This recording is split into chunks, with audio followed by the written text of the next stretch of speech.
Prizes Major Cool near Community Hall, Thangal Bazaar. Open from 8:30 to 6:30 p.m. Mobile number 908-918-9371 or 9436-442-885. Or email us at rj_shn@hotmail.com.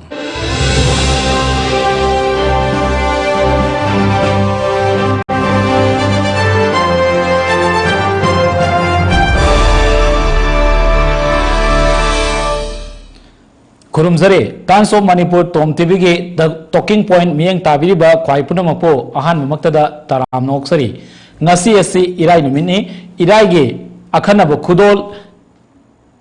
hello, Iraigi Akanabo Kudol in a Tamzariba, Asi, Manipur distant film, Chaphu, Hariba, Ahanba Hibatare, Manipur Giddi, Atangmani, digital format Hibatare, Putoliba, Akogi, Chaphu Hariba, Film Masigi, Matanga, Nasigi, Akogi, talking point, the Kanan and another with the Makta, Akoina Lakut Savani, Hariba, Chaphu Asi, Lakadoriba, Akogi, October Gi, Tang Kungatare, Asida, Akogi, biggest of an year theatre, Hariba, Film Masi, released the organi Miamda, Akoi, Soidana, Fong Lagani, Hariba, Chaphu Ibasi, Karma Filamno, Aduga Masina, Miamda, Kari Haining Mono Highway Matanga, Equigi, talking point, Nasi, Lengsin Dona Libiriba Asi, Hariba, Filamasigi, Quigi, writer Amadi, director Oibiriba, Okogi, Saitazit, became Mitane, Ahan Mamaktada, Taramoxari. Matanga, Hariba, Film Asida, Yam Maruiba, Quigi, main character, Puriba, Hibatare, Maruina, Satam Langliba, actors. Okay, Bobo, Ningto Kongsam, Lengsin Dona Libiri, Bobo Taram, Ahan Mokta Taram Noxai. Matanga, Hide Filamasida, Yam the Maruiba, Hogi Satam Lang Libi Hibatare, male actress ki, Hogi Kano Oiriba, Mingoina Palabada, Balatian Subam, Akogi studio, the Lengsin Dona Libiri. Punamapo, Ahan Mokta, Tom TV Makai Taram Noxari. Maruina, Hariba, October Gitang Kungatari, Asida, Akogi, Begasan open air theatre, the Hariba Filamasi, Miam, the release or Niabagi, Pausi, Manipuri, Miam, the Paktan Kanare. I Hibadi, Saki sees a film gi, a full Akogi film Hibatare, full lengthy film Asi na. Kogi Phil Ladyba, Manipogi Kunaida, Amadi, Hide film give fraternities in the Carino, Chaphu have Sicarino, Masina pinning of Sacarino, having Matanga, Kogi Kanan and Abugi, see the Saru Yariba, with director Hibatare, Maru in a Saitazit, Bikeda, Ahamba Muktada, Laxage. Tangai Fadana, Hariba, film Hibatare, Carino, Hakanda, Kogi, Chaphu. Hariba Maming Asine Hecta Aham Muktada, Akoina, Carino Sapuavasi, Mayamna, Tonariva film gi train, Sidadi, Tonga Maming Tolagasu, Chapuavasi, Carino, Masi, Akoi Maitegu, or Safura, not a Karamba Sapuno Ivasi, Hecta Matamda, Akoi the Chamamnaba, coming Bamakati, Yam the Popa Makati Ladiba. Maramaduna, Hariba, Sapuavasi Carino, Adung Masigi, Chorapa, Akogi. Masigi casting the Kanakanano, off screen the Kanakanano, on screen the Kanakanano, high with the Aham to the Wiki director or Viriba said the Tantamis. Saki Caesar film production, Han Putopa full length, feature length, Hitariko, feature film Amani, Chaphu Haribse. Adamasi Chaphu film say. Karimarang the Makta, Chaphu, Haina Tolino, Habidugi, point to the Hana, Ambaka Tamjage. Koi Chaphu si Mubana, Manipuri Kunai Haitare, Koi Angan Bamatam degi, Chaphu Sabagi, culture, I koi the lady, Chaphu season of Bumsu, Hoitoan Tonganba, purpose Maram Singlay. Adugi Manunda, Chai Sing Tong by Sing Hapna, Sikatanatana, Chaphu si. Chaphu hingba na may jang debita. Chaphu si ako'y karigumba angang unabata angang si naong nasiba lay tabatara Chaphu da hapaga ma pumba gi tradition chanabi ma ako'y kunay da layjay. Masi ako'y thajanabi ni ako'y chanabi ni. Aduga mu ako'y chanabi da ato pa mo na mu karilari kaya kanda black art haitare. Black art, voodoo, witchcraft. Masi so dum ako'y society da ako'y kunay da lay hay na thajanari ba makang haitare. Lay tiyabasi ade aduga lay hay ba maksu hek madugi proof lay taba ko. Aina select tawjari ba ako'y na select tawjari ba writer mo ina aina ihan han bata sa fusi aina select tawjagi basi ꯇꯣꯔꯕꯥꯟꯗ ꯑꯉꯥꯡ ꯂꯩꯇ꯭ꯔꯀꯥꯟꯗ ꯐꯨꯝꯕ ꯆꯐꯨꯁꯤ ꯀꯣꯠꯂꯒ ꯑꯩꯈꯣꯏꯒꯤ ꯂꯧꯊꯣꯛꯑꯒ ꯍꯥꯏꯇꯥꯔꯦ ꯃꯉꯣꯟꯗꯒꯤ ꯀꯩꯒꯨꯝꯕ ꯈꯔ black ꯑꯥꯔꯠꯇ ꯁꯤꯖꯤꯟꯅꯔꯀꯥꯟꯗ ꯑꯩꯈꯣꯏ king of black art ꯍꯥꯏꯗꯅ ꯍꯥꯏꯗꯤ ꯕ꯭ꯂꯦꯛ ꯑꯥꯔꯠꯇ ꯌꯥꯝꯅ ꯄꯥꯋꯔꯐꯨꯜ ꯑꯣꯏꯕ ꯄꯔꯄꯁ ꯑꯃꯗ ꯁꯤꯖꯤꯟꯅꯕ ꯌꯥꯍꯟꯕꯒꯤ ꯑꯗꯨꯝꯕꯒꯤ ꯑꯃꯈꯛ ꯋꯥꯔꯤ ꯇꯥꯕꯅꯤ ꯁꯨꯝ ꯋꯥꯔꯤꯁꯦ ꯁꯨꯝ ꯃꯤ ꯑꯃꯈꯛꯅ ꯁꯨꯝ ꯍꯥꯏꯔꯛꯄ ꯅꯠꯇꯕ ꯑꯃꯅꯗꯒꯤꯁꯨ ꯋꯥꯔꯤ ꯑꯃꯃꯨꯛ ꯇꯥꯔꯛ ꯑꯗꯒꯤ ꯂꯝ ꯑꯃ ꯆꯠꯂꯨꯕꯗꯁꯨ ꯑꯊꯥꯞꯄ ꯃꯐꯝꯗꯁꯨ ꯑꯍꯜ ꯑꯃꯅ ꯁꯨꯝ ꯋꯥꯔꯤ ꯋꯥꯇꯥꯏ ꯁꯥꯕꯗ ꯃꯔꯨꯞ ꯃꯄꯥꯡꯁꯤꯡ ꯋꯥꯔꯤ ꯁꯥꯕꯗ ꯍꯦꯛ ꯌꯥꯎꯔꯛꯄ ꯁꯤꯒꯤ ꯀꯩꯅꯣꯁꯤꯗꯒꯤ ꯑꯩꯅ ꯏꯟꯁꯄꯥꯌꯔ ꯇꯧꯔꯛꯄꯅꯤ ꯋꯥꯔꯤꯁꯦ ꯑꯗꯨꯒ ꯔꯤꯌꯦꯜ ꯀꯩꯅꯣꯁꯤꯡꯗ ꯑꯁꯦꯡꯕ ꯇꯧꯏ ꯍꯥꯏꯅ ꯊꯥꯖꯅꯕ ꯑꯩꯈꯣꯏꯅ ꯆꯤꯟꯊꯥꯡ ꯌꯩꯅ ꯑꯣꯔꯦꯜꯂꯤ ꯑꯗꯨꯝ ꯏꯄꯥ ꯏꯄꯨ ꯍꯥꯛꯇꯛꯇꯒꯤ ꯆꯤꯟꯊꯥꯡ ꯌꯩꯅ ꯂꯥꯛꯑꯕ ꯁꯨꯃꯥꯏꯅ ꯇꯧꯏ ꯁꯨꯃꯥꯏꯅ ꯑꯣꯏ ꯍꯥꯏꯗꯅ ꯊꯥꯖꯅꯕ ꯃꯑꯣꯡꯁꯤꯗ ꯂꯩꯔꯤꯕ ꯔꯤꯌꯦꯜ ꯃꯁꯛꯇꯨꯗ ꯁꯥꯒꯠꯅꯕ ꯍꯣꯠꯅꯕꯅꯤ ꯑꯗꯨꯒ ꯑꯗꯨꯗꯅꯤ ꯆꯐꯨ ꯑꯣꯏꯅ ꯆꯐꯨ ꯍꯥꯏꯕꯁꯤ ꯃꯔꯨꯑꯣꯏꯅ ꯆꯐꯨꯗꯨꯒꯤ ꯁꯤꯖꯤꯟꯅꯐꯝ ꯗꯨꯔꯥ ꯅꯠꯇ꯭ꯔꯒꯅ ꯆꯐꯨꯗ ꯀꯩꯒꯨꯝꯕ ꯈꯔ ꯍꯥꯞꯅꯔꯒ ꯑꯩꯈꯣꯏꯒꯤ ꯏꯁꯝ ꯁꯝꯅ ꯃꯍꯩ ꯇꯧꯁꯤꯟꯕ ꯍꯥꯏꯕ ꯇꯥꯔꯦ ꯃꯩꯇꯩꯂꯣꯟꯗ ꯍꯥꯏꯕ ꯇꯥꯔꯦꯀꯣ ꯃꯍꯩ ꯇꯧꯁꯤꯟꯕꯒꯤ ꯕ꯭ꯂꯦꯛ ꯑꯥꯔꯠ ꯍꯥꯏꯇꯥꯔꯦ ꯑꯗꯨꯒꯤ ꯄꯣꯠꯇꯨꯕꯨ ꯃꯌꯥꯝꯗ ꯕ꯭ꯂꯦꯛ ꯑꯥꯔꯠꯁꯤꯒꯤ ꯃꯇꯥꯡ ꯃꯌꯥꯝꯗ ꯈꯪꯍꯟꯅꯤꯡꯉꯤꯕ꯭ꯔꯥ ꯅꯠꯇ꯭ꯔꯒ ꯆꯐꯨꯗꯨꯒꯤ ꯃꯇꯥꯡꯗ ꯃꯌꯥꯝꯗ ꯈꯪꯍꯟꯅꯤꯡꯉꯤꯕ꯭ꯔꯥ ꯆꯐꯨꯁꯦ ꯆꯐꯨꯗꯨꯒꯤ ꯃꯇꯥꯡꯗ ꯑꯗꯨꯝ ꯍꯧꯖꯤꯛꯀꯤ ꯆꯐꯨꯅ ꯊꯣꯜꯂꯒ ꯇꯧꯔꯤꯕ ꯐꯤꯂꯝꯁꯤꯗꯩꯁꯤꯗ ꯆꯐꯨꯁꯤꯒꯤ ꯃꯇꯥꯡꯗ ꯑꯩꯅ ꯊꯣꯏꯗꯣꯛꯅ explain ꯇꯧꯔꯨꯗ꯭ꯔꯦ ꯐꯤꯂꯝꯁꯤꯗꯩꯁꯤꯗ ꯑꯩꯅ ꯐꯤꯂꯝꯁꯤꯗꯩꯁꯤꯗ ꯐꯣꯀꯁ ꯇꯧꯖꯔꯤꯕ ꯑꯩꯒꯤ ꯑꯣꯕꯖꯦꯛꯇꯤꯚꯇꯤ whether you believe the black art or not ꯃꯁꯤ ꯂꯩ ꯍꯥꯏꯅꯩ ꯑꯗꯨ ꯅꯪ ꯊꯥꯖꯕ꯭ꯔꯥ ꯊꯥꯖꯗꯕ꯭ꯔꯥ ꯏꯁꯥꯒꯤ ꯑꯣꯏꯕ ꯀꯃꯦꯟ ꯂꯩꯔꯝꯒꯅꯤ ꯃꯤ every each and one ꯃꯥꯒꯤ ꯑꯣꯏꯕ ꯄꯔꯁꯣꯅꯦꯜ ꯀꯃꯦꯟꯁꯤꯡ ꯂꯩꯅꯤꯕ ꯍꯥꯏꯕꯗꯤ ꯑꯩꯗꯤ ꯁꯤꯒꯨꯝꯕ ꯍꯤꯀꯥꯞ ꯇꯦꯡꯀꯥꯞ ꯑꯗꯒꯤ ꯂꯥꯏ ꯇꯤꯟꯒꯤ ꯄꯣꯠꯁꯦ ꯊꯥꯖꯗꯦ ꯍꯥꯏꯕ ꯑꯃ ꯑꯗꯒꯤ ꯀꯅꯥꯒꯨꯝꯕꯁꯤꯡꯅ ꯑꯩꯗꯤ ꯃꯁꯤ ꯊꯥꯖꯩ ꯃꯁꯤ ꯂꯩꯌꯦꯅ ꯈꯜꯂꯤ ꯍꯥꯏꯕ ꯑꯃ ꯁꯤ ꯑꯗꯨꯝ ꯑꯩꯈꯣꯏꯒꯤ ꯁꯣꯁꯥꯏꯇꯤꯗ ꯁꯤꯗꯤ ꯁꯣꯏꯗ꯭ꯔꯕꯅꯤ ꯑꯦꯅꯤ ꯃꯤ ꯈꯨꯗꯤꯡꯃꯛꯀꯤ ꯃꯥꯒꯤ ꯄꯔꯁꯣꯅꯦꯜ ꯂꯩꯖꯔꯝꯒꯗꯣꯏꯅꯦ ꯑꯗꯣ ꯐꯤꯂꯝꯁꯤ ꯌꯦꯡꯉꯀꯥꯟꯗ ꯑꯃꯨꯛ ꯈꯟꯕꯤꯌꯨꯁꯤꯅꯤ ꯐꯤꯂꯝꯁꯤ ꯌꯦꯡꯉꯀꯥꯟꯗ ꯍꯧꯖꯤꯛ ꯌꯦꯡꯕꯤꯔꯦ ꯆꯐꯨ ꯐꯤꯂꯝꯁꯤ ꯌꯦꯡꯉꯀꯥꯟꯗ ꯍꯧꯖꯤꯛ ꯊꯥꯖꯒꯗꯧꯔꯤꯕ꯭ꯔꯥ ꯕ꯭ꯂꯦꯛ ꯑꯥꯔꯠꯁꯦ ꯑꯣꯔ ꯊꯥꯖꯔꯣꯏꯗꯧꯔꯤꯕ꯭ꯔꯥ ꯆꯐꯨꯁꯤ ꯌꯦꯡꯉꯀꯥꯟꯁꯤꯗꯩꯁꯤꯗ ꯍꯥꯏꯕꯗꯨꯅꯤ ꯑꯗꯨꯒ ꯆꯐꯨꯁꯦ ꯑꯩꯅ ꯉꯁꯥꯏꯒꯤ ꯑꯩꯈꯣꯏꯒꯤ ꯐꯤꯂꯝꯁꯤꯗꯩꯁꯤꯗ ꯀꯩꯃꯔꯝꯒꯤꯗꯃꯛꯇ ꯆꯐꯨ ꯊꯣꯜꯂꯤꯅꯣ ꯍꯥꯏ ꯀꯥꯟꯗ ꯉꯁꯥꯏꯒꯤ ꯑꯩꯅ ꯃꯃꯥꯡꯗ ꯄꯟꯖꯈꯤꯕꯗꯣ ꯀꯤꯡ ꯑꯣꯐ ꯕ꯭ꯂꯦꯛ ꯑꯥꯔꯠ ꯍꯥꯏꯗꯅ ꯆꯐꯨꯗꯒꯤ ꯍꯧꯖꯤꯛꯀꯤ ꯍꯥꯏꯔꯤꯕ ꯀꯩꯅꯣꯁꯤ ꯂꯧꯕ ꯉꯝ ꯇꯥꯔꯒꯗꯤ ꯕ꯭ꯂꯦꯛ ꯑꯥꯔꯠꯁꯤ ꯇꯧꯕ ꯃꯇꯝꯗ ꯅꯤꯡꯊꯧꯒꯤ ꯆꯥꯛ ꯐꯥꯎꯕ ꯆꯥꯕ ꯉꯝꯃꯦꯅ ꯍꯥꯏ ꯃꯥꯒꯤ ꯕ꯭ꯂꯦꯛ ꯑꯥꯔꯠꯁꯤ ꯁꯤꯖꯤꯟꯅꯔꯀꯥꯟꯗ ꯀꯩꯅꯣ ꯇꯧꯀꯥꯟꯗ ꯑꯗꯒꯤ ꯇꯧꯒꯦꯗ ꯉꯝꯃꯤ ꯑꯗꯒꯤ ꯀꯩꯅꯣꯗ ꯑꯩꯈꯣꯏꯒꯤ ꯒꯦꯝꯕ꯭ꯂꯤꯡ ꯁꯥꯟꯅꯕ ꯃꯇꯝꯗ ꯀꯥꯔꯠ ꯁꯥꯟꯅꯕ ꯃꯇꯝꯗ ꯄꯩꯁꯥꯒ ꯊꯥꯅꯔꯒ ꯁꯦꯜ ꯊꯥꯅꯔ ꯁꯥꯟꯅꯕ ꯃꯇꯝꯗ ꯌꯥꯝ ꯇꯣꯡꯉꯤ ꯀꯥꯏꯅ ꯍꯥꯏꯅꯕ ꯑꯗꯨꯒꯨꯝꯕ ꯌꯥꯝ ꯂꯩꯈ꯭ꯔꯦ ꯑꯗꯒꯤ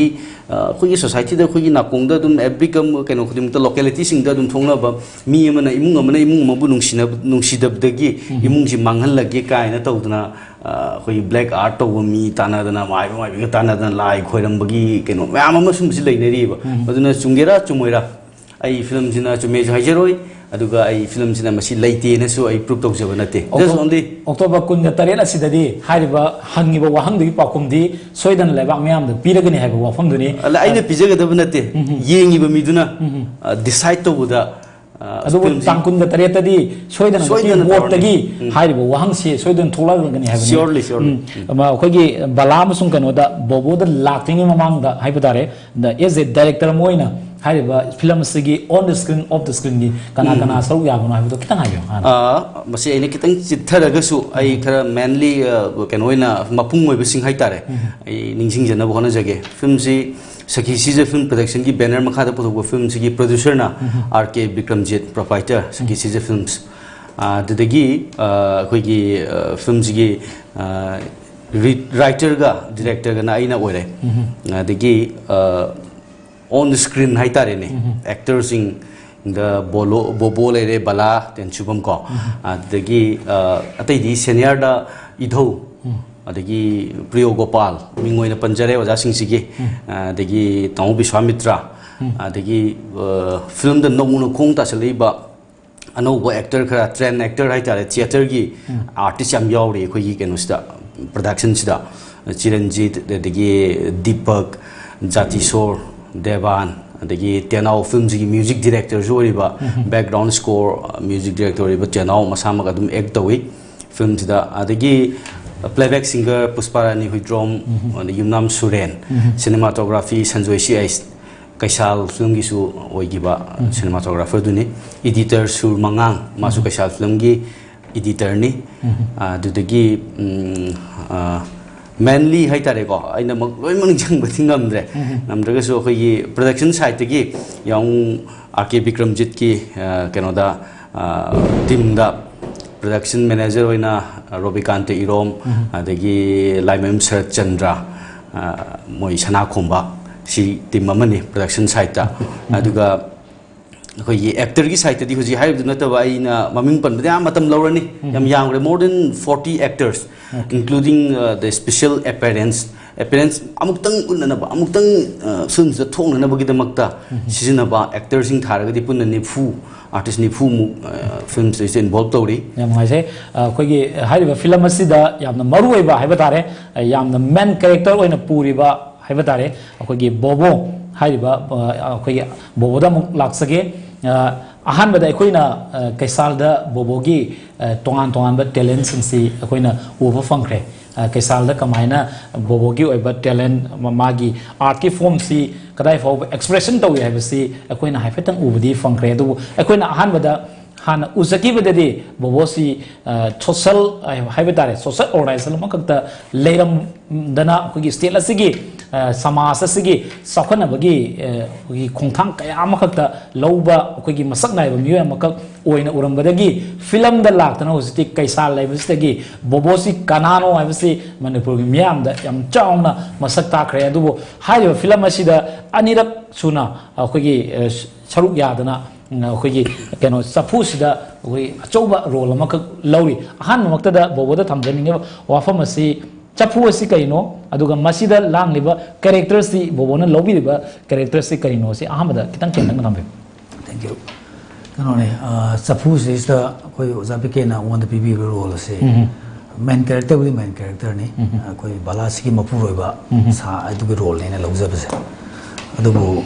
film asi segna haraga heng mayam ne yenga thodu hendon su khangbi ni Sunday da tang kuntre se hangsit ta ngare hangsit ta dong dam ne da film se amna lubo modi oi haibdi kaisal su one of the khoi gi Manipur da amna noking oi badum film am oi ge award national ka sorry khoi state award ahum bo phang dana dum taw film ne aduga film se Chaphu gi mathang da sorry kaisal gi mathang dai taibang kai thelena oja gi film ne du sudum adu sudum handak ki dum khoi state award tamu bi samata ma samang dum phanggi ne dum ado handak ki Chaphu si su dum something different sai tare khoi ngasi khoi khoi film gi lei ba khoi Manipur gi film gi khunai sis da gi tongan ba adu ba ma ho ma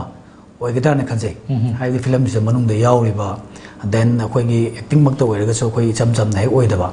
then ai na ngasi lejeri ba sapham ma se pura thugai raga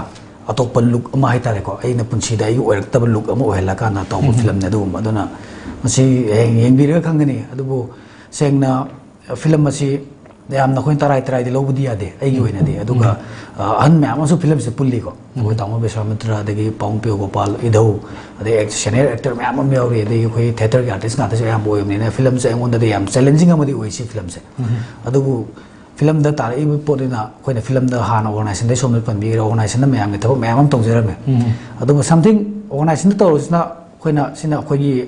isana pamja ba hard work hai tara ina me am gi khunai gi something for the ina focus to job se drug ni me som se khang biram ne khunai is de gi me ka ba sun jak se kari ma khar de message piram bi hai kana to matam da almost I done hai bi hai adum me am se am chawa ka platform mo ni kalam me ka ba sun jak se phatte hai ba se ma kan ma loi ra kan dai kaisal se ai gi life story ne ai punsi da adum ba am na on da se thing phang gi ba adum ba wari ma da karamba khoi Manipur gi channel amna su wari se li ra ga chandok pi gram ne adore yam su yam miyam na pam na bo oi bu da amtang khoina social work to bo duna khoina thabak oina to bone adna film ai basi di khoina mangla da sagat laga aina ngam da me among film da ngam adana film si da me am da oina khoi awareness sai tare mami na kong sing na ba film lom do ina kitang changjan ge na film lom changjan ja hai ba film asida di karamba character gi pu no hai do kitang aham da miyam da khang na hai da hai kanu ne Chaphu da pu ba character si di sek na har kan da khoi gi yamna khoi gi wa ba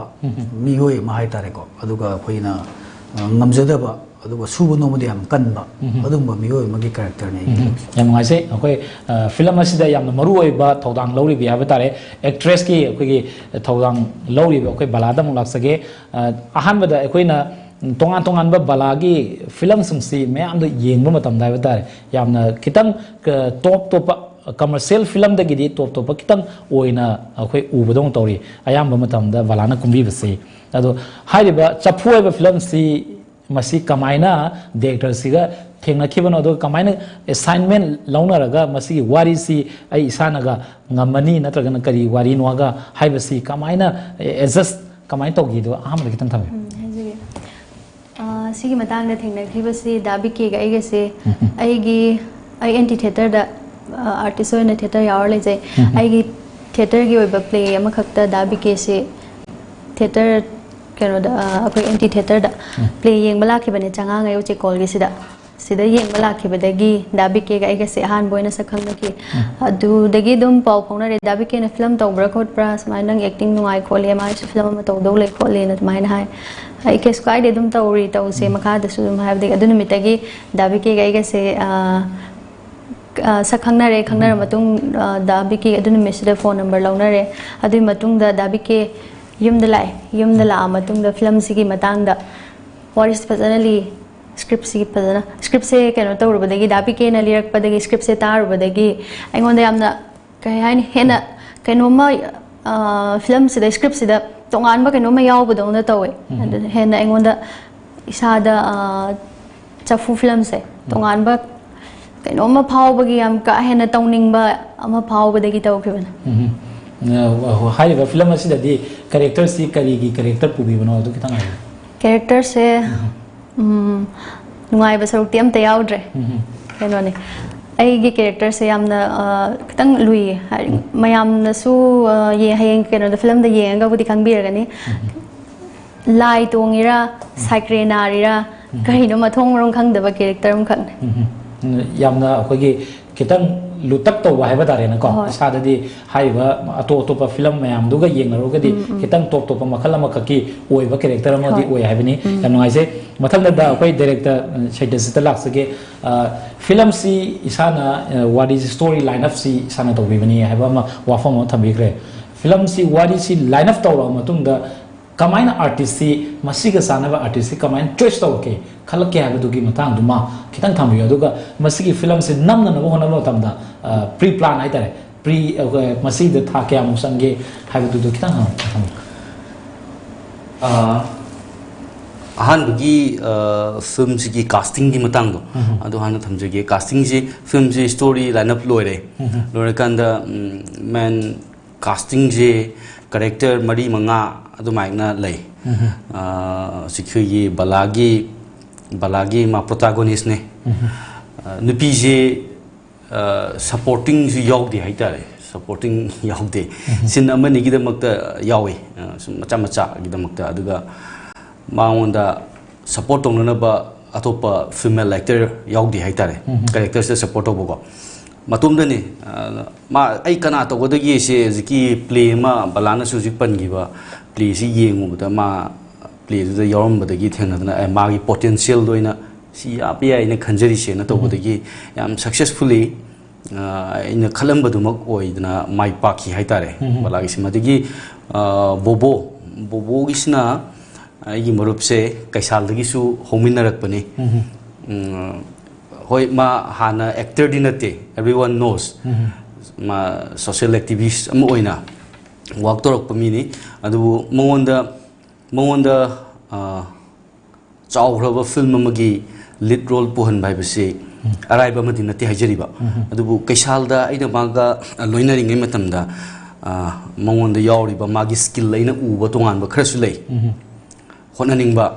pochima monda khara dum yawe nong phado ngangasu seirasu saudaba mana pamiba tongningi ba thabak se ista yam phajana bobogi hona buduna mai pakpane hene lawi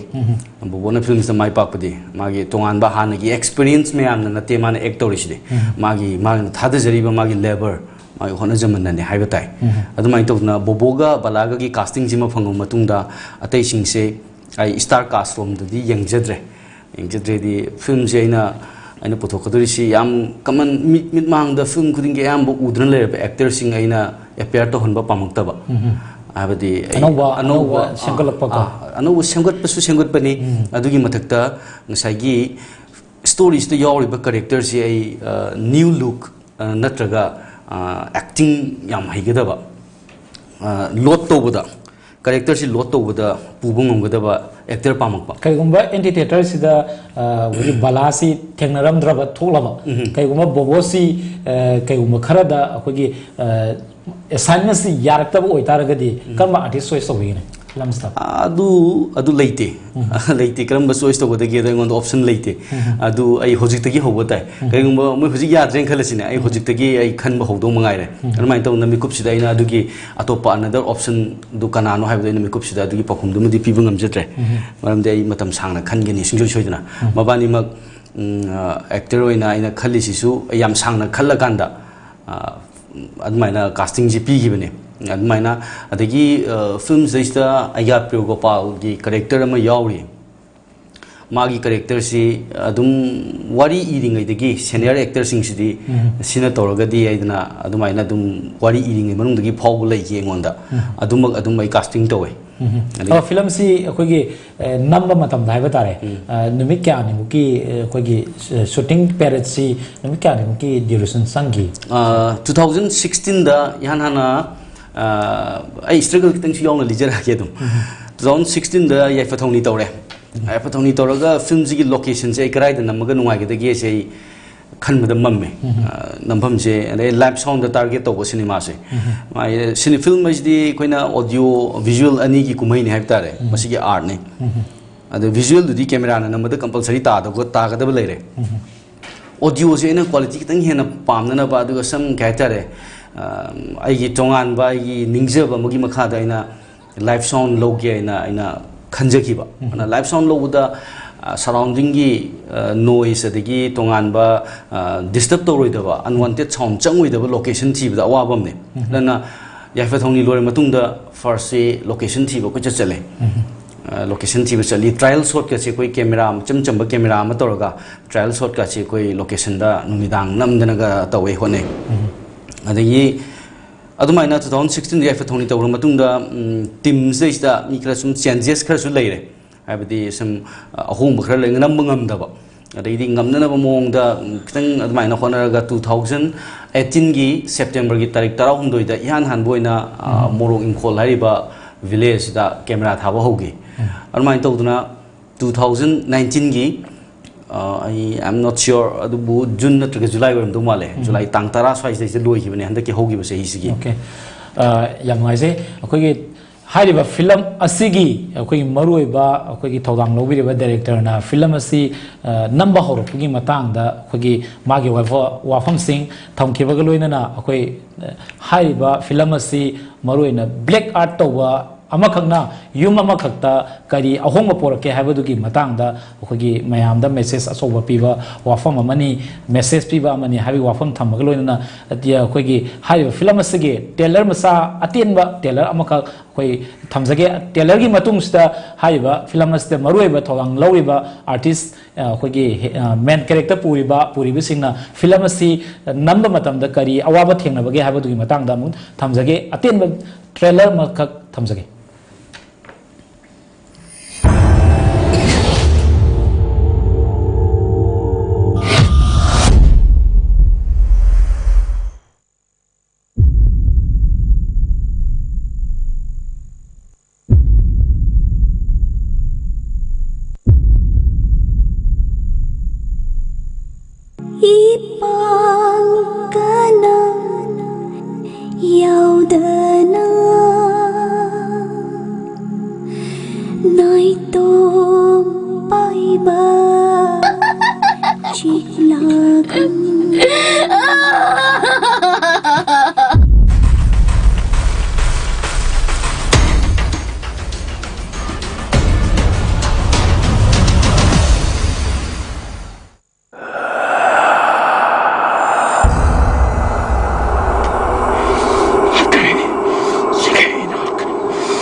뉴스트리니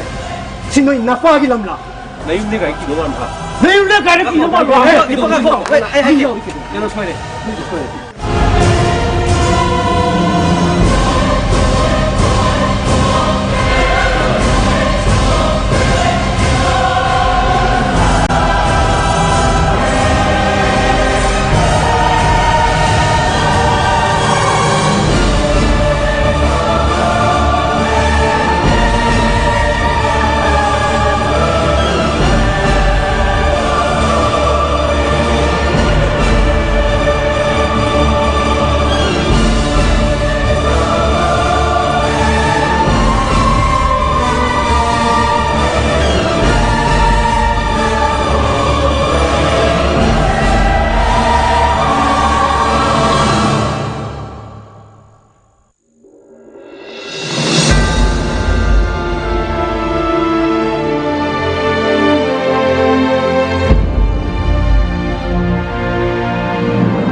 dan tugaarga maagi layriba moomba rek na dal tina muddaran tugaadiro aduma gado salag dare dum lawrage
Hoji ubikribas si akogi suksoi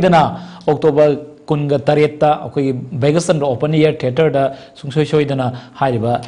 miam da release tawduna Chaphu karigino Chaphu kauribasi aduga Chaphugi matang da akoi usi ulibasi akogi making asigi matung da akoi ubikre hariba akogi making asida tangai fadana akogi maruiba thodang lawriba akogi main character gi thodang lawriba si akoi bobogi character si yengbada suki mate nungaivam fawi loinana akogi main character puribi akogi balagi su yamna yam maruiba haiba tara yengbada kaigumba kharade thrilling fawgi mong su ubang fangli akoi baladam laksage tongan film mayam amaka balana kumbinga matung asidadi haiba akoi na punamang trailer sidagi ubu fangbada film asida yamna wabagi silamaka ubu fangba masung haiba si akoi kaigumba kay haitare lai tungbodong na tawbagi mong su uba adu masina laidiba character balagi character sida top amaka uriba si masi tano na kanda kari ke awaba thengna ba yabdu kitang thamel haise film sigi oina hojiki cinematic se ai gi oina kwai digi wa kano ne short matic amne haitare sigi pose tana bo na bada yam kana wana adum hotne aduga tathok tasin da bike na su smai to haningi si haphaningi tathok tasin toraga nambadi am nuai na namme aduga adugi short matik to nam na hotna bada wa basidi aina hojik tambada yawra mati waki aduga sigi sinse namaba matungda aise numit nini humni isa ling ba yadraga thindoga painkiller charga phawa khange hojiki kano sinse mati am namada ubudadi film si kaigum kanda ekoi wakanda horror gi type ta su ubugum tawba masi ta sengna ayeng ba haiba dare ne yeng kanda di horror oibra oidabra haiba sing matang si kamai kari thamining isai kumba moina hoi adudi soi oidre chumna khaki aigi character sina lai tongira natragana saikrenarira karino khangdaba character makha script sina engoda thambirame adu khakine aduga yam ka hena sida horror gi oiba dugimba potti kesu yaude matang sida de si matang se yenga khangbe laiba film si me heg yang kanda horror su mangum tawba horror mandagum tawba kari thamin matang horror maliduna igi technique oiduni aduga film apungsi horror ga horror natte hai tare koi bhut ki kari adumba cinema natte aduga kitang thrill toriba akiba kitang poiba tudi aina adugi akiba duna nungai boina boina na bagi damakta audience singi damakta ai technique ne hai tare kitang thrill ga to holido aduna film je aina khoi safu si define to buda safu si realistic thriller haidna aina adumaina define to je ai yoiba concept ni ayeng basing ni yeng biraga si kai haibigi ge du amu haibiu aduga maker amoina writer amoina aina film ji design tawjeba sidi hojiki thriller admaina aina semjabade matak sida akoge bobodam laksage yengba matamdadi bobogi character si askumti awabagi character moina ubagum tawri adu film namba matamda masigi thengnaba awanungai kitang haibiu kanone si Chaphu se isa ana pibi ro ko jana pibi ro ro si seng hai ga di automatic lui lu su lui aduga character se isa puri ba characters na ina miyam da pi gi do riba ai gi wakhalol amade ai gi acting se asi ata amana ai yam na patana phona bam sang patana isa si yam train to ba ma oja da mai almost adum hang oja is main to ba si to jam toy na hang bam ngang chu dong ngang oja sai te da automatic lui haibdi dress se laga coat laga na taga tai pul laga acting to bu natte koi kha ga koi mi yam sa da ba koi charana ma sa ba mi ma gi ro lo laga koi yen mai to ka na yam wa ba mi ma gi wa ba sak da ma ta han bai ba se masi di seng na ai yu ne su wai aduga haing film da yeng ga su khang bi ni ko aduna masi role se seng na oja na on da bi bi ba se seng na ina seng na mang da kai sal to gi bu da gi de ai Chaphu ne na wai ba ngon haibdi kasal aduna nei to da sarang amada igi ka pot amada sum tawjara kanda ojana takpi ba pot khara ina kano ina uthuk chabne adu Chaphu da di sengna hai kanda akhoi wari paring amada laga mathang oiba utkada ba si message am yawa adu ma pot am oibra ni khale Chaphu film se jam na ta ba khoi gi khoi balaga igi wanga na ba den body language adu ato film do udu ba khoi gi couple ne haraga heta gano na me dum ba yaute film se am na khoi gi am na lap na khoi gi ke hai tari uri film se khangbi ni ko gi ko adu ba gi pot ma saga lalle khoi gi matei manau ni le minari ne ka haraga na da ha adu ba no ko ba kaim te leite ma se sta am na khoi film se sta ma mi re am te na khoi gi khunai se loction be ya ba pot khras dum mai u gudra khan se adu na sigi role si koina lakna bu khona budadi atai gi dadi atai skill ne dilai ma di but ai gi oina no ba atai so ojau ni na ai gi oina yang wana su thoi aduga samna khak tana koi khak tana wana wa chahi ma mukse dum se phasana maintain taro ga sai si ma okay baladam laksage tonga ba mamang da kumbi ki ba film singi marak ta gi ai ba tare Chaphu aisigi engage la matung da masigi film sin namak pasida hana mamang da thengna ki ba experience ai ba tare tonga film sin da thengna ba experience to ga Chaphu da thengna ba experience ga masigi khena ba kitang ai khena ba yam phangi davi ke ga pun basi su adugi ma dik hana mamang da topa policing du sloi nungai adu tar su kitang khena ba kitang phangai ngonda davi ke gi post sida davi ke singa sinong magi ai si ge sin manga swai target tawi si loina nam da ya de hai ba davi ke da leite short mataram tang or su no ma matam manga su kaisum kai de no magi oi ba short matat tu khata or su yam maru ina lobdo ꯌꯥꯝ ꯃꯔꯨ ꯑꯣꯏꯅ ꯂꯧꯔꯒ ꯃꯔꯨ ꯑꯣꯏꯕ ꯄꯣꯠꯇꯣ ꯑꯗꯨꯛꯀꯤ ꯃꯇꯤꯛ ꯆꯦꯛꯁꯟꯅ ꯂꯧꯅꯕ ꯍꯣꯠꯅꯩ ꯁꯤꯁꯤꯃ ꯑꯩꯉꯣꯟꯗ ꯁꯨꯝ ꯃꯌꯥꯝ ꯑꯩ ꯄꯨꯜꯂꯛꯄꯁꯤꯡꯗꯒꯤ ꯑꯇꯩ ꯑꯩꯅ ꯄꯨꯟꯗꯕ ꯃꯌꯥꯝ ꯇꯧꯔꯝꯕꯁꯨ ꯌꯥꯏꯀꯣ ꯑꯗꯨꯒ ꯑꯩꯅ ꯃꯃꯥꯡꯗ ꯄꯨꯜꯂꯛꯈꯤꯕꯁꯤꯡꯗꯒꯤꯗꯤ ꯈꯤꯇꯪ ꯇꯣꯉꯥꯟꯕ ꯈꯦꯠꯅꯕ ꯈꯔꯗꯤ ꯐꯪꯉꯦ ꯑꯇꯣꯞꯄ ꯐꯤꯂꯝꯁꯤꯡꯗ ꯑꯩꯈꯣꯏꯒꯤ ꯔꯣꯃꯦꯟꯇꯤꯛ ꯑꯣꯏꯕ ꯑꯩꯈꯣꯏꯒꯤ ꯁꯤꯜ ꯃꯌꯥꯝ ꯑꯃꯒ ꯍꯟꯗꯛꯀꯤ ꯐꯤꯂꯝ ꯆꯐꯨꯁꯤꯗ ꯈꯔ ꯃꯈꯩꯗꯤ ꯇꯣꯞ ꯇꯣꯞꯄ ꯀꯦꯔꯦꯛꯇꯔ ꯑꯃ ꯄꯤꯔꯛꯄ ꯃꯇꯝꯁꯤꯗꯗꯤ ꯏꯁꯥꯗ ꯀꯔꯤ ꯐꯥꯎꯏ ꯏꯁꯥꯗ ꯌꯥꯝ ꯅꯨꯡꯉꯥꯏꯕ ꯐꯥꯎꯋꯦ ꯔꯣꯃꯥꯟꯁꯀꯤ ꯀꯩꯀꯩ ꯍꯥꯏꯕꯁꯤꯗꯤ ꯑꯗꯨꯝ ꯑꯩꯉꯣꯟꯗ ꯀꯩꯁꯨ ꯍꯥꯏꯕꯗꯤ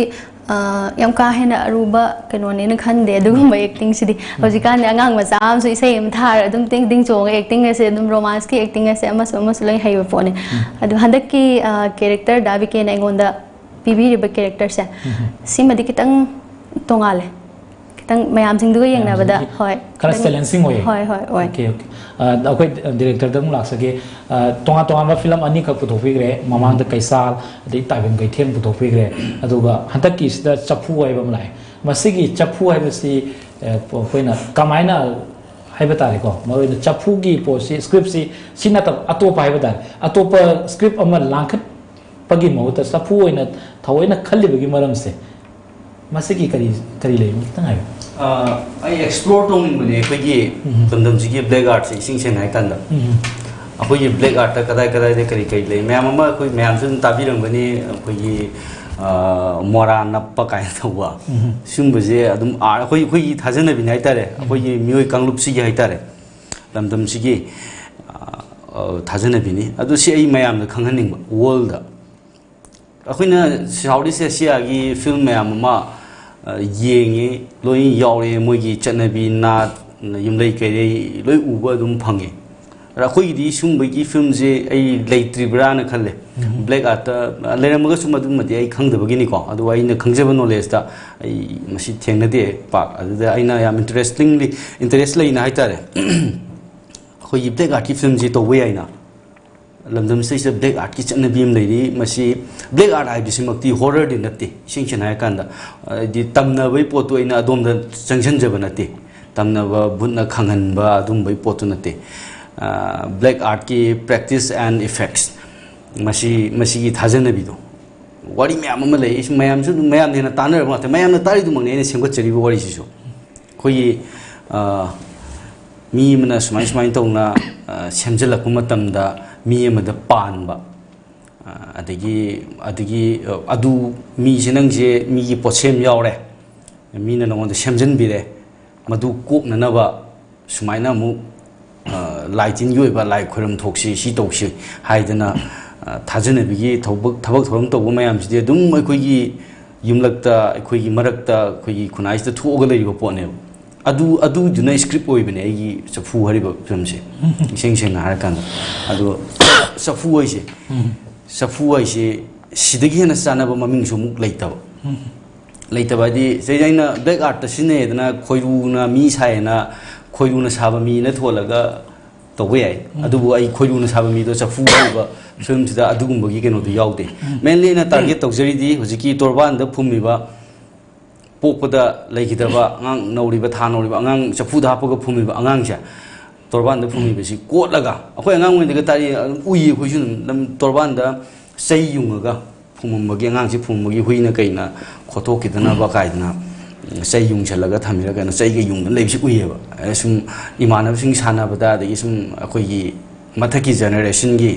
केनो सिंगनगा हाइबदा अस्तिगा नेलुनु मिट तांगी काइना तांगी तांगरा काइदि तांगरनी अदुदा नेटपदगी नोंगता मिट तांगी हाइबा मा खोइ ताद्रि बट याम इंटरेस्ट ओइरिदि सय अद नेलुनु मिट तांगी दो अदुदा ngsaigi अखोयगी ओइबा थाजनबिनिना कनासु नेनदबा अरुमाइन तौना चफू हाइबा मिंगसे आई मसी बेस्ट टाइटल नेना खंजै मरमदि चफू जे इसिंग थंगनबा पुनगे नता चाक थोंगनबा चफूगी वफमदु नत्ते सोमदा थोलिबा चफूसिदि अदुना चफू सि थोनबदा मयामनसु दुम चफू सि करमाइनो कइनो चफू हाइसेना क्वेश्चन अमा लेरिबा ngasiगी फमिनरिबा डिस्कशन सिदसु खोइ प्रमोशनल टॉक सिदसु अदुम चफू सि करिनो कमाइ तौनो न खोइना जि लाइबा क्वेश्चन सि सिने आइना चफू थोनबगी माइ पक्चरिदि मोंदा ममिंग सेक ताब कांदा मयाम करिनो हाइबा मा क्वेश्चन लेरिबसि मक याम नुवाइदोइने ना आइगी साइटगी चफू सि आइना ngasiगी खोइ टॉक सिदैस्ता ꯑꯩꯅ ꯌꯥꯝ ꯐꯖꯅ ꯁꯟꯗꯣꯛꯅ ꯇꯥꯛꯄꯒꯤ ꯃꯍꯨꯠꯇ ꯂꯥꯛꯂꯤꯕ ꯇꯥꯡ 28ꯁꯤꯗ ꯕꯩꯒꯆꯟꯗ꯭ꯔ ꯑꯣꯄꯟ ꯏꯌꯥꯔ ꯊꯤꯌꯦꯇꯔꯗ ꯌꯥꯝ ꯃꯌꯦꯛ ꯁꯦꯡꯅ ꯄꯨꯡ 2ꯒ ꯃꯤꯅꯤꯠ 16 ꯆꯪꯅ explain ꯇꯧꯖꯔꯒꯦ ꯃꯌꯥꯝ ꯌꯦꯡꯕ ꯂꯥꯛꯄꯤꯌꯨ ꯑꯣꯏꯅ ꯑꯗꯨꯃꯥꯏꯅ ꯕꯂꯥꯗꯤ ꯀꯩ ꯍꯥꯏꯕꯤꯅꯤꯡꯉꯦ ꯗꯥꯕꯤꯀꯦꯅ ꯍꯥꯏꯔꯤꯁꯤꯕ ꯑꯩꯁꯨ ꯍꯥꯏꯖꯅꯤꯡꯉꯦ ꯗꯦꯠ 27ꯁꯤꯗ ꯑꯩꯈꯣꯏ ꯃꯌꯥꯝ ꯄꯨꯟꯅ ꯐꯤꯂꯝꯁꯤꯒꯤ ꯃꯇꯥꯡꯗ ꯌꯦꯡꯉꯒ ꯐꯤꯂꯝꯁꯤꯒꯤ ꯃꯍꯥꯎꯁꯤ ꯈꯪꯃꯤꯟꯅꯔꯁꯦꯅ ꯍꯥꯏꯖꯒꯦ ꯑꯗꯨꯁꯦ ꯐꯤꯂꯝꯒꯤ ꯑꯥꯔꯇꯤꯁ ꯑꯃ ꯑꯣꯏꯅ ꯑꯩꯈꯣꯏꯅ ꯍꯣꯠꯅꯖꯔꯨꯕ ꯀꯔꯤꯒꯨꯝꯕ ꯈꯔ ꯑꯩꯈꯣꯏꯅ ꯃꯤꯌꯥꯝꯗ ꯇꯝꯅꯤꯡꯕꯗꯨ ꯃꯌꯥꯝꯅ ꯁꯣꯏꯗꯅ ꯂꯥꯛꯄꯤꯔꯀꯥꯟꯗ ꯑꯃꯨꯛꯇꯪ ꯃꯄꯨꯡ ꯐꯥꯕ ꯑꯃ ꯑꯣꯏꯍꯟꯕꯤꯌꯨ ꯁꯤ ꯈꯛꯇꯅꯤ ꯑꯩꯒꯤ ꯁꯥꯏꯠꯇ ꯑꯇꯦꯟꯕ ꯕ꯭ꯔꯦꯛ ꯑꯃꯇꯪ ꯂꯧꯖꯒꯦ ꯑꯇꯦꯟꯕ ꯕ꯭ꯔꯦꯛꯀꯤ ꯃꯇꯨꯡꯗ ꯑꯃꯨꯛ ꯂꯥꯛꯆꯒꯦ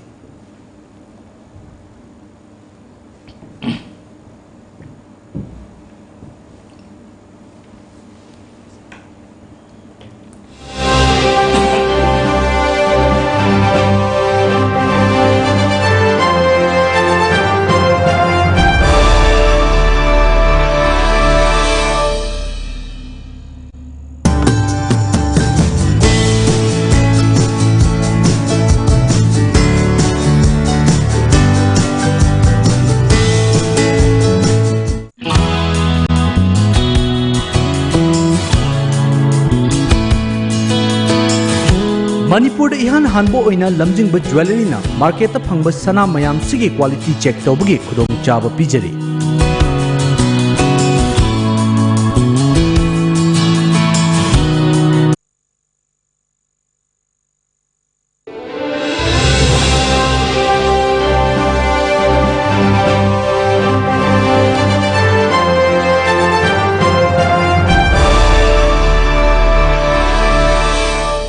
अमुगा न तराम Nausari मकाताना अखोगी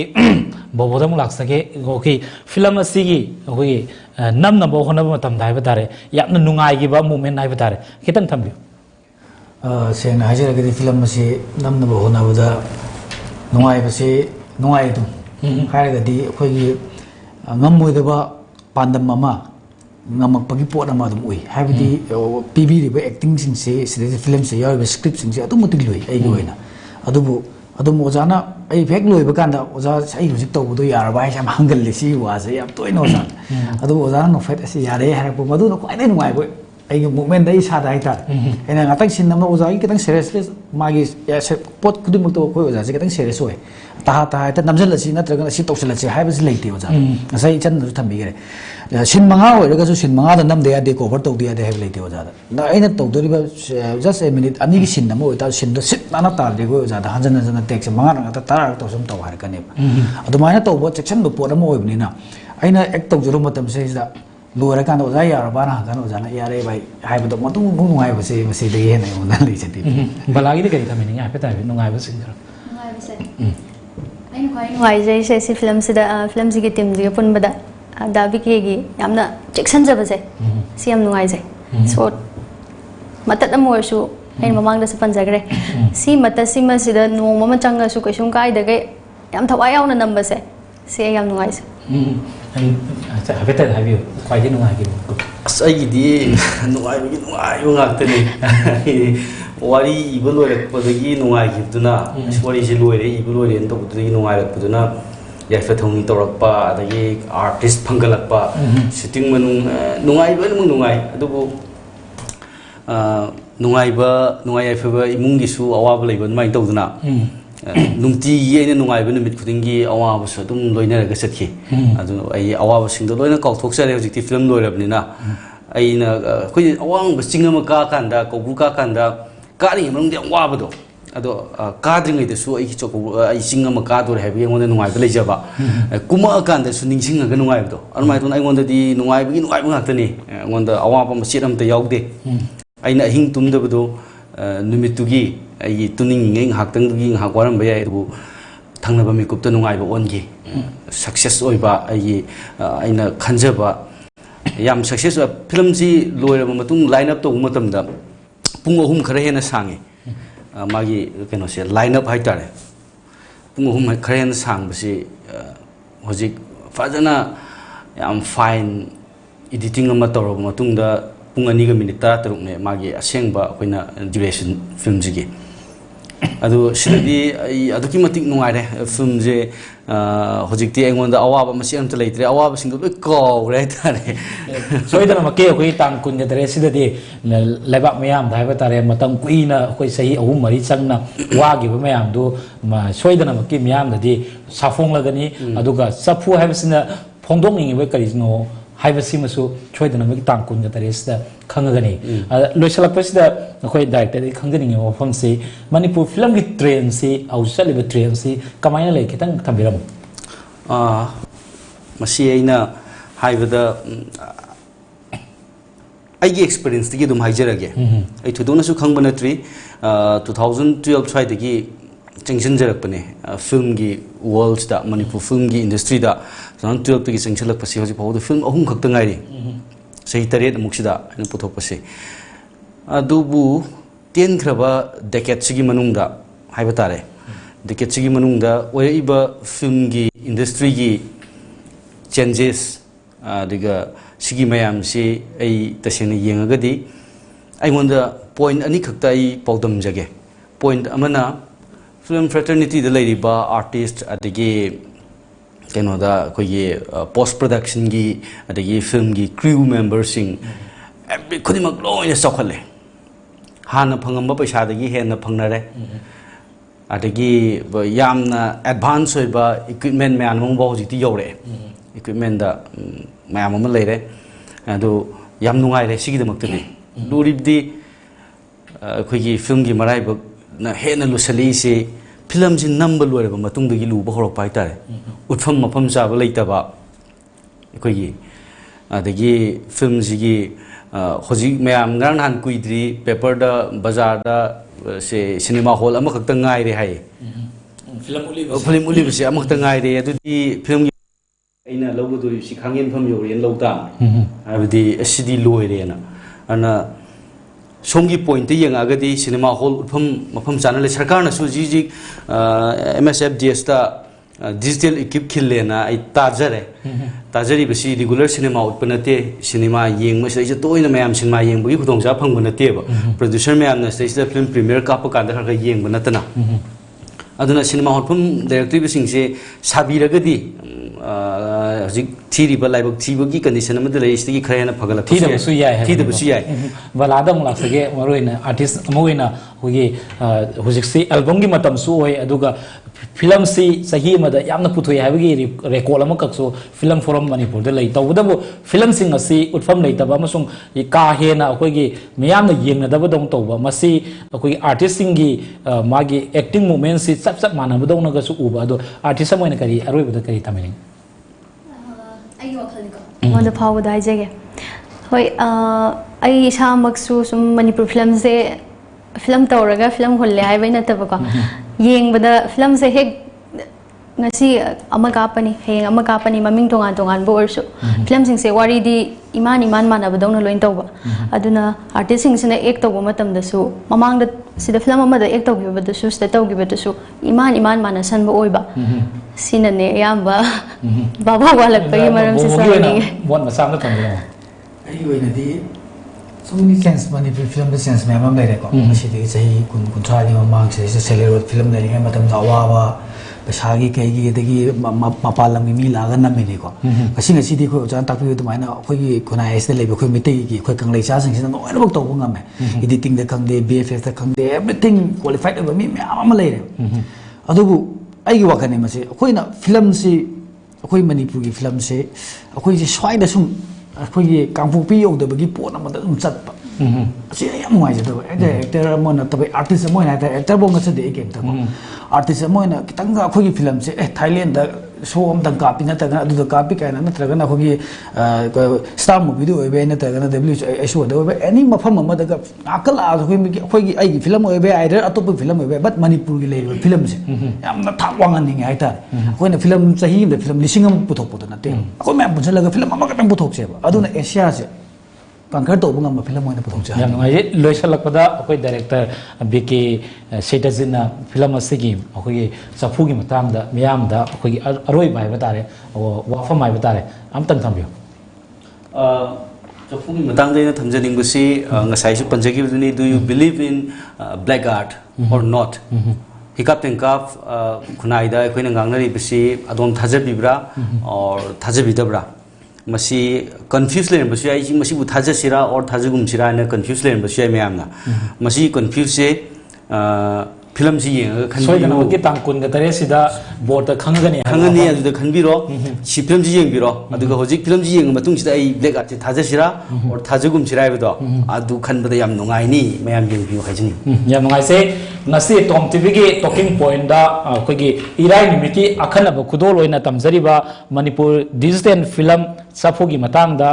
ko gi myam puna saruk ko gi yengmina kare hariba talking point gi thoram asida hariba Chaphu asigi director Saitazit Elias BK aduga film asida yamna mapung oiba ta ko gi character ama puriba bobo nithau khongsam loinana film asida yamna maru oina thau ko gi character puribi bala tensubam akogi studio da lengbirak-tuna ngasigi talking point da saruk yabiba amasung mapung phan bibugadama ngakoi litana thagatwa phongdoksari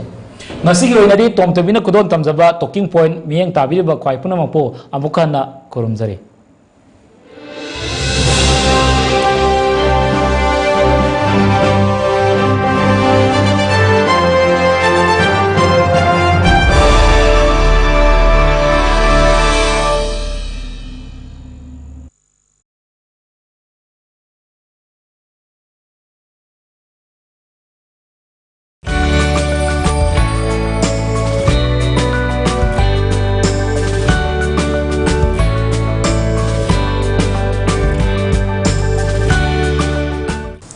Hami magtada Tom TV pu yang beriba puna mapu taram nokjel. Ngasigi